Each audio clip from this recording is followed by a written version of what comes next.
Hello guys, welcome back to my channel. Friends, ನಮ್ಮ ಮನೇಲಿ ಹೋಲಿ ನೋಡಿ ಈ ಥರ ನಡೀತಿದೆ. ಎಲ್ಲರೂ ಕಲರ್ ಹೋಲಿ ಆಡ್ತಿದ್ರೆ ನನ್ನ ಮಗ ರಾಗಿ ಹಸಿಟ್ಟಿನಲ್ಲಿ ಹೋಲಿ ಆಡ್ತಿದ್ದಾನೆ. ನಮ್ಮ ನೈಬರ್ಸ್ ಎಲ್ಲ ಸ್ವಲ್ಪ ಜನ ಅವ್ರ ಮಕ್ಕಳೆಲ್ಲ ಹೋಲಿ ಆಡೋರು.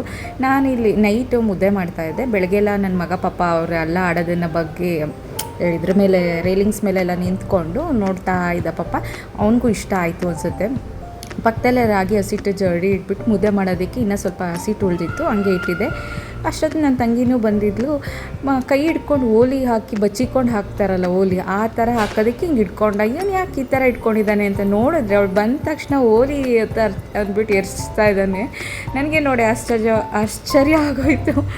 ನನ್ನ ಮಗ ಎಲ್ಲ ಇಷ್ಟೊಂದೆಲ್ಲ ಕಲ್ತ್ಬಿಟ್ಟಿದ್ದಾನಲ್ಲ ಅಂತ ಅಂದ್ಬಿಟ್ಟು ನೋಡಿ ಮುಖಕ್ಕೆ ಮೈಗೆಲ್ಲ ಬಳ್ಕೊಂಡು ಓಲಿ ಆಡ್ತಾ ಇದ್ದಾನೆ ನನ್ನ ಮಗ. ಹೋಗ್ಲಿ, ಕಲರ್ಸ್ ಆದರೆ ಮೈಗೆಲ್ಲ ಅಲರ್ಜಿ ಆಗುತ್ತೆ, ಇದು ರಾಗಿ ಹಸಿಟ್ಟು ಅಲ್ವಾ, ಹೋಗ್ಲಿ ಬಿಡಿ ಪಾಪ ಅಷ್ಟು ಖುಷಿಯಾಗಿದ್ದಾನಲ್ಲ ಅಂದ್ಬಿಟ್ಟು ನಾನು ಆಟ ಆಡ್ಕೊಳ್ಳೋಕೆ ಬಿಟ್ಟೆ.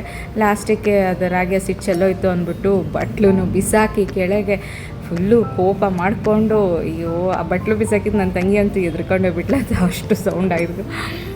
ಹತ್ಕೊಂಡು ಆಮೇಲೆ ನಿಂತ್ಕೊಂಡು ಕರೆದು ಆಮೇಲೆ ಬಾರಪ್ಪ ಅಂತ ಅಂದ್ಬಿಟ್ಟು ಕರ್ಕೊಂಬಂದಿದ್ದಾಯಿತು. ಆಮೇಲೆ ನಾನೊಂದು ಏರ್ ಸೀರಮ್ ಮಾಡ್ಕೊಳ್ಳೋಣ ಅಂತ ಅಂದ್ಬಿಟ್ಟು ಟ್ರೈ ಮಾಡಿದ್ದೀನಿ. ಸೊ ಫಸ್ಟ್ ಟೈಮ್ ಇದು ಯೂಸ್ ಮಾಡ್ತಾ ಇರೋದು, ನೋಡೋಣ ಹೇಗೆ ವರ್ಕ್ ಆಗುತ್ತೆ ಅಂತ ಅಂದ್ಬಿಟ್ಟು. ಮುಂದಕ್ಕೆ ನಾನು ರೋಸ್ಮೆರಿ ಮತ್ತು ಮೆಂತ್ಯ ಆಮೇಲೆ ಲವಂಗ, ಸ್ವಲ್ಪ ಅಲೋವೆರಾ ಜೆಲ್ ಇಷ್ಟು ಹಾಕ್ಬಿಟ್ಟು ಚೆನ್ನಾಗಿ ನೀರಿನಲ್ಲಿ ಕುದಿಸಿ 1 ಡೇ ಪೂರ್ತಿ ಬಿಟ್ಟಿದೆ. ಇದು ನೆಕ್ಸ್ಟ್ ಡೇ ನಾನು ಇದನ್ನು ನೋಡ್ತಾ ಇರೋದು. ಕಲರ್ ನೋಡಿ ಎಷ್ಟು ಚೆನ್ನಾಗಿ ಬಿಟ್ಕೊಂಡಿದೆ ಅಂತ ಅಂದ್ಬಿಟ್ಟು ನನಗೆ ಆಶ್ಚರ್ಯ ಆಯಿತು, ಇದೇನು ಬೀಟ್ರೂಟ್ ಕಲರ್ ಬಂದುಬಿಟ್ಟಿದೆಯಲ್ಲ ಅಂತ ಅಂದ್ಬಿಟ್ಟು. ನಾನು ರೋಸ್ಮೆರಿನ ಅಷ್ಟೊಂದು ಕಲರೆಲ್ಲ ಬಿಟ್ಕೊಳ್ಳುತ್ತೆ ಇದ್ರದ್ದು ಅಂತ ಅಂದ್ಕೊಂಡಿರಲಿಲ್ಲ. ನಾನು ಒಂದು ಲವಂಗ 4 ಹಾಕಿದ್ದೆ ಮತ್ತು ಒಂದು ಪೀಸ್ ಚಕ್ಕೆ ಹಾಕಿದ್ದೆ ಅಷ್ಟೇ. ಇಷ್ಟನ್ನೆಲ್ಲ ಒಂದು ದಿವಸ ನೈಟ್ ಬಿಟ್ಟಿದ್ದಕ್ಕೆ ಫುಲ್ಲು ಎಲ್ಲ ನೀಟಾಗಿ ಅದು ಸತ್ವ ಎಲ್ಲ ಬಿಟ್ಕೊಂಡಿರುತ್ತೆ, ಕುದಿಸಿರ್ತೀವಲ್ವ ಅಂದ್ಬಿಟ್ಟು. ಅದಾದಮೇಲೆ ನೆಕ್ಸ್ಟ್ ನಾನು ಸ್ಟ್ರೈನರ್ನಲ್ಲಿ ಸ್ಟ್ರೈನ್ ಮಾಡ್ಕೊತಾ ಇದ್ದೀನಿ.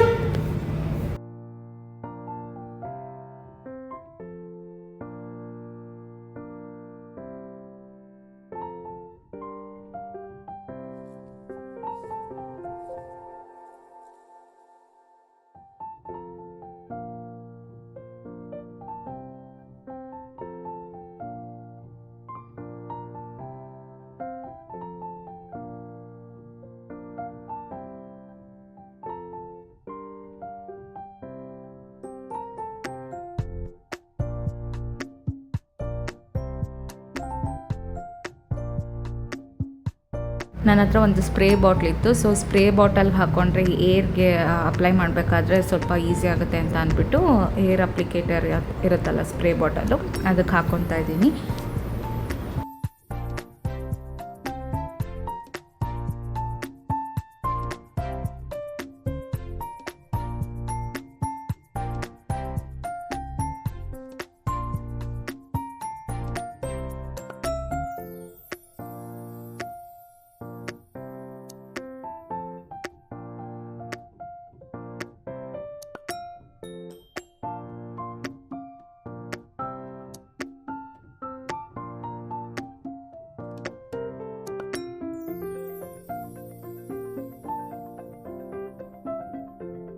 ಅಷ್ಟರಲ್ಲಿ ನನ್ನ ಮಗನೂ ಮಲಗಿದ್ದವನು ಎದ್ದು ಬಂದ. ಇದು ಏನು ಅಮ್ಮ ಅಂತ ಅಂದ್ಬಿಟ್ಟು ಅವನು ಎಲ್ಲ ಪೂರ್ತಿ ಇದು ಹೆಂಗೆ ತೆಗಿಯೋದು, ಹೆಂಗೆ ಚೆಲ್ಲೋದು, ಇದು ಮಾಡೋದು ಅನ್ನೋದೆಲ್ಲ ಟ್ರೈ ಮಾಡ್ದ. ಆಮೇಲೆ ಬೇಡ ಕೊಡಿಲಿ ಅಂತ ಅಂದ್ಬಿಟ್ಟು ಈಸ್ಕೊಂಡು ನಾನು ಏರ್ಗೆ ಅಪ್ಲೈ ಮಾಡ್ಕೊತಾ ಇದ್ದೀನಿ. ಎಲ್ಲ ಕಡೆ ನೀಟಾಗಿ ಅಪ್ಲೈ ಮಾಡ್ಕೊತಿದ್ದೀನಿ. ಇದು ಎಣ್ಣೆ ಹಾಕ್ಕೊಂಡು ಕೂಡ ನಾನು ಅಪ್ಲೈ ಮಾಡ್ಕೊಬೋದು. ಇವತ್ತು ಡ್ರೈ ಹೇರ್ ಇತ್ತಲ್ಲ, ಹಾಗೆ ಅಪ್ಲೈ ಮಾಡ್ಕೊಂಡು ತೋರಿಸ್ತಾ ಇದ್ದೀನಿ. ಹೇಗಿದ್ರು ತಲೆಗೆ ಹೆಡ್ ವಾಶ್ ಮಾಡಬೇಕಾಗಿತ್ತು, ಎಣ್ಣೆ ಹಾಕ್ಕೊಳ್ಳೋದು ಮರ್ತುಬಿಟ್ಟಿದೆ ಅಂದ್ಬಿಟ್ಟು ಮಾಡ್ಕೊತಾ ಇದ್ದೀನಿ. ಸೊ ಇದನ್ನೆಲ್ಲ ನೀಟಾಗಿ ಎಲ್ಲ ಕಡೆಯೂ ಸ್ಪ್ರೇ ಮಾಡಿಕೊಂಡು ಆಮೇಲೆ ನೀಟಾಗಿ ಒಂದೊಳ್ಳೆ ನಿಧಾನಕ್ಕೆ ಮಸಾಜ್ ಮಾಡ್ಕೊತೀನಿ. ಡೆಲಿವರಿ ಆದಮೇಲೆ ತುಂಬಾ ಏರ್ ಲಾಸ್ ಆಗೋಗಿತ್ತು. ನನ್ನ ಕೂದಲು ಎಷ್ಟು ಚೆನ್ನಾಗಿತ್ತು ಅಂತ ಅಂದರೆ ಎಲ್ಲರೂ ವಾವ್ ಎಷ್ಟು ಚೆನ್ನಾಗಿತ್ತು, ಎಷ್ಟು ದಪ್ಪಗಿದೆ ಕೂದಲು ಅಂತ ಅನ್ನೋರು ನನ್ನ ಫ್ರೆಂಡ್ಸ್ ಎಲ್ಲ.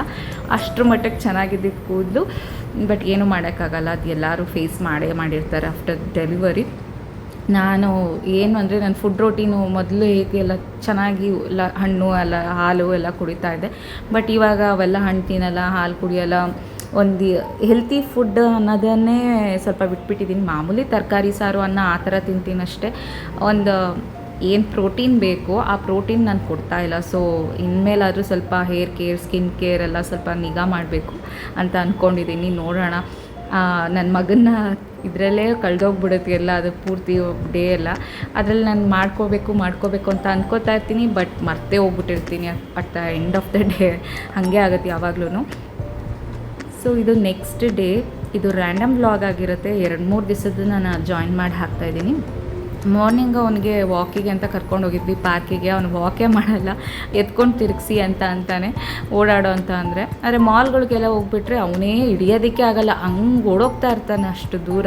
ಇಲ್ಲಿ ಪಾರ್ಕಲ್ಲಿ ನಡೆಯೋ ಅಂತ ಅಂದರೆ ನಡೆಯೋದಿಲ್ಲ, ಓಡೋದಿಲ್ಲ, ನೀನೇ ಎತ್ಕೋಪಪ್ಪ ಅಂತ ಅಳ್ತಿರ್ತಾನೆ. ಅದಾದಮೇಲೆ ತಿಂಡಿ ತಿನ್ನೋಣ ಅಂತ ಅಂದ್ಬಿಟ್ಟು ಇಡ್ಲಿ ತೊಗೊಂಡಿದ್ವಿ. ಸೊ ನಾನು ಕೊಡೋದು ಬೇಡ, ತಿನ್ಸೋದು ಬೇಡ, ಅವ್ರ ಪಪ್ಪನೇ ತಿನ್ನಿಸ್ಬೇಕು ಅಂತ ಅದು ಹಠ ಮಾಡಿ ಅವ್ರ ಪಪ್ಪನ ಕೈಯಲ್ಲೇ ತಿನ್ನಿಸ್ಕೊತಿದ್ದ. ಅದಾದಮೇಲೆ ನೆಕ್ಸ್ಟ್ ನಾನು ಮನೆಗೆ ಬಂದಾದಮೇಲೆ ಉಪ್ಪಿಟ್ಟು ಮಾಡಿದ್ದೆ. ಸೊ ಬಾಕ್ಸಿಗೆಲ್ಲ ಹಾಕಬೇಕಲ್ಲ ಅಂತ ಅಂದ್ಬಿಟ್ಟು ಬೇಗ ತಿಂಡಿ ಎಲ್ಲ ಮಾಡಿಬಿಟ್ಟು ಒಂದು ರಾಶಿ ಪಾತ್ರೆ ಇದೆ, ಆಮೇಲೆ ತೊಳೆಯೋಣ ಇವರೆಲ್ಲ ಆಫೀಸ್ಗೆ ಹೋದ್ಮೇಲೆ ಅಂದ್ಬಿಟ್ಟು.